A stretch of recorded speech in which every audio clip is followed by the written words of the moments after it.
To adjust your dial. Ba-da-bum-bum-bum. It's your boy Big Vern. This is App Stupid, the fastest growing sports and entertainment show on these YouTube streets. You're welcome. Holla at us. This is Big Vern here in the App Stupid Studios. Act like you got some sense. Smash the like and subscribe button. It goes a long way. Helps the channel. We appreciated our first segment. We were talking about Shedeur Sanders and the NFL right now. They're playing damage control. They gave you a fugazi thing to make you think Shedeur is going to play. He's not going to play. The reason he's not going to play, Cleveland already has 3 quarterbacks. So in case they try to go ahead and get rid of Deshaun Watson or try and make a deal to go ahead and flip him or get rid of him, that's it. Other than that, they've got 2 guys that are pretty much never going to see the field.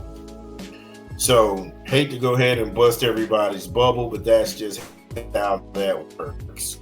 So, when we look at the fight last night between Eubank Jr. and Conor Benn, it actually went down like I said it would. We'll talk about it when we get back on the other side of the content. It's your boy Big Vern. Give me a beat.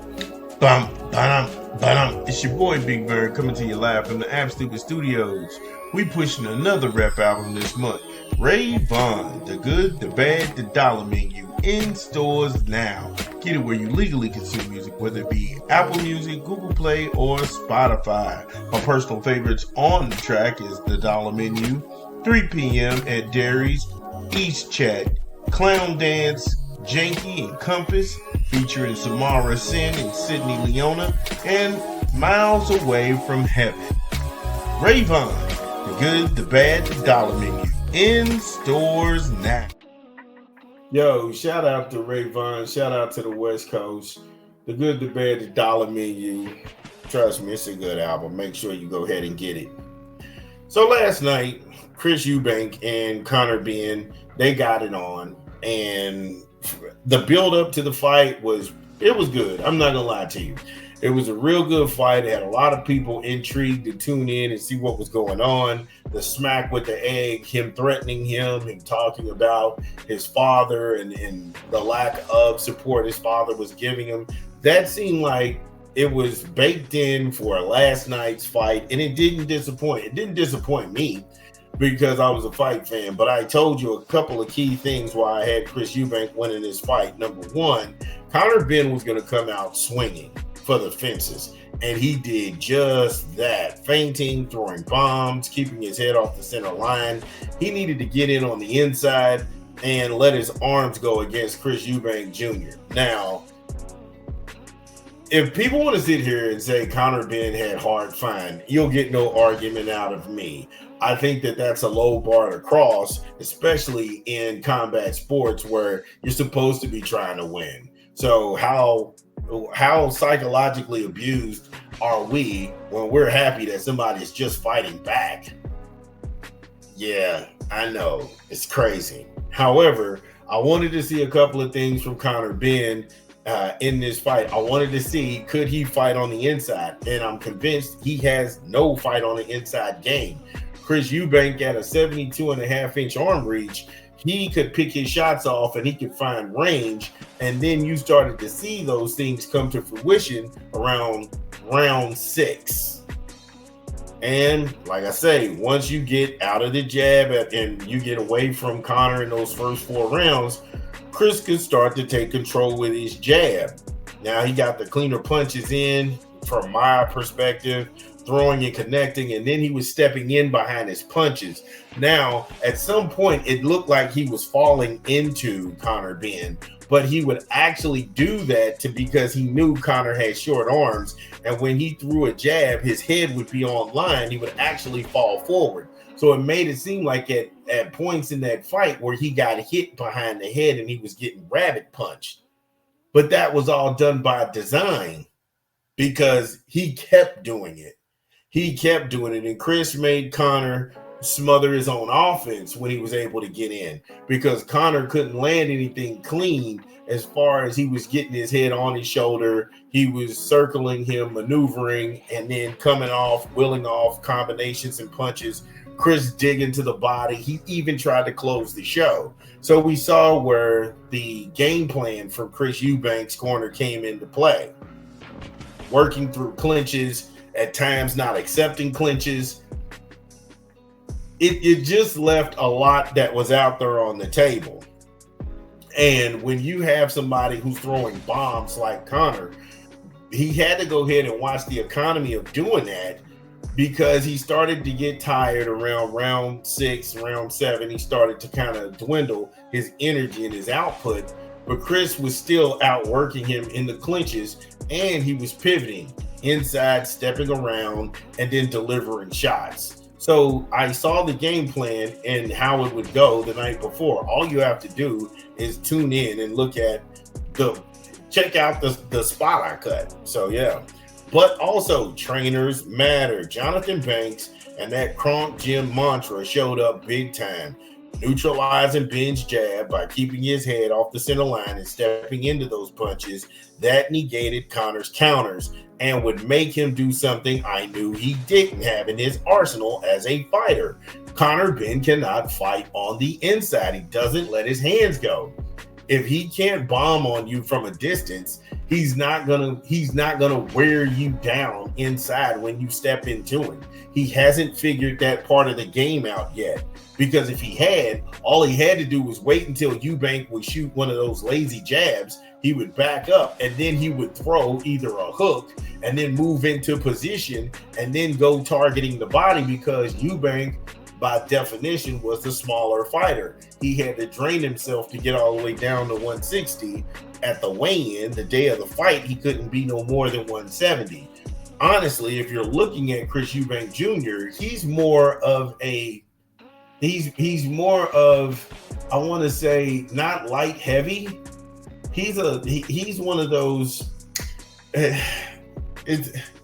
He's not a light heavyweight. He can go in cruiser. I think he would be good at cruiser. I don't think that I think that Dimitri Bivol would be way too much for him. I think that Bivol and Beterbiev, I think all of those guys give him problems at light heavy. But cruiser, I think in cruiser he can pick up some W's and stuff like that and still make a go of it in the back half of his career. But the whole Billy Joe Saunders is going to look at your raps. Come on, man. Sit your ass down, Billy Joe Saunders. You barely won a split decision against this same dude who you say you hate so much. Come on, man. Let it go. The fact that this fight was unanimous, no judge had Conor winning this fight at any point. All three judges scored this thing 116 to 112. That means Benn only won 4 rounds of this fight, and he didn't get robbed or shortchanged. The man was drained by Friday and Saturday, coming off of a 3-year layoff and going the distance with a young, hungry lion. Much people as possible came out to praise Conor Benn and act like y'all was at a funeral. I think 7-8, he touched on that. I was sitting there watching it, and I'm just like, oh my God, what's going on? Everybody's so somber. And of course, Eddie Hearn isn't going to want to talk about Chris Eubank, someone he openly despises, because he would have to go ahead and tip his hat to him. But it wasn't about that. That night, it was about those two guys that came and laid it all on the line. And I don't know how much more Eddie wants to tip the scales in his favor, because here it is. Eddie Hearn said that in the rematch, he wants Eubank to try and make 147. If he had problems making 160, he damn sure going to have problems making 147. He hasn't fought down there in years. So at all costs, are you looking to hurt this man? And if you're Conor Benn, when you go back down to 147, what's the logistical fight? Because he's 5th in the same division that the champion, which is Boots, he's sitting at. Do you want to fight Jaron Ennis in London? If you do, that's Eddie trying to cash out. I got no problem with Eddie Hearn. I don't hate Eddie Hearn. I don't like Eddie Hearn. I don't know Eddie Hearn. So that's, like I said, that's irrelevant. I've never had any bad dealings with him, and pretty much, I mean, I look at him like I look at anybody else. But if I'm Conor Benn, was this a cash out fight? Because you're not going to get to fight Ryan Garcia. Devin Haney will probably fight you. That's a name that you can go ahead and get in there. Devin ain't scared of nobody, but you're not trying to fight Devin Haney. You're not going to fight Devin Haney. Let's not kid ourselves. Teofimo, I don't know if Teofimo wants to go ahead and mix it up with, Conor Benn in London, because Teo can't sell anything here in America. And for all of the antics, all of the publicity, all of the racism that him and Ryan Garcia espouse, these guys have hollow resumes. They haven't beaten anybody. Other than, I will say, Teo, he beat Lomachenko, but Devin beat him more convincingly. Devin took out Regis Prograis, a guy that Teofimo was running from. And Regis can't deal with it. He's still butthurt about it till this day. Don't let me digress. However, Eubank Jr. defied the odds to me, and I'll never take anything away from the performance that he put on, because he was the one who was giving up the most to make this fight. He was the one who was putting it all on the line, not only with his health and his body, but he also gave you what you wanted. I said he was going to win behind the jab, and shocker, he won behind the jab. So congratulations to him. From what I understand, Chris Eubank went to the hospital with a broken jaw. So we wish him a speedy recovery. As for Conor Benn, looking forward at 147, what kind of fights do you think are logistically and really out there for him on the table? Let me know. It's your boy, Big Vern. Again, if you are listening to this pod, get in the comments. Let us know that we get it right. What did we leave out? This is Big Vern. We talk back. We'll be back. Top of the hour. This is your boy.